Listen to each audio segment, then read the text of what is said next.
Sudarlun, kawasan pesisir Kabupaten Simelu yang banyak ditanami batang pohon kelapa sebagai salah satu sumber daya ekonomi masyarakat pesisir.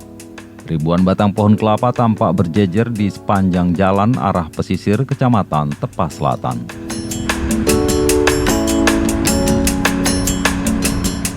Mulai dari batang kelapa yang masih rendah hingga menjulang tinggi yang usia pohon kelapa sudah di atas 20 tahun. Bagi yang menyusuri kawasan pesisir selatan Simelu itu, akan disuguhkan dengan pemandangan menarik dari ribuan batang pohon kelapa yang tampak apik di sepanjang jalan.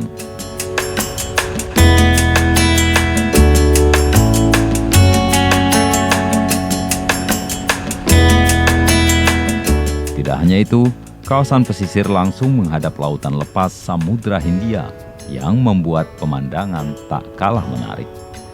Bagi wisatawan yang baru pertama kali mengunjungi kawasan ini, diharapkan tidak memacu kendaraannya dengan kencang, sebab masih banyak kawanan ternak yang berkeliaran di jalanan.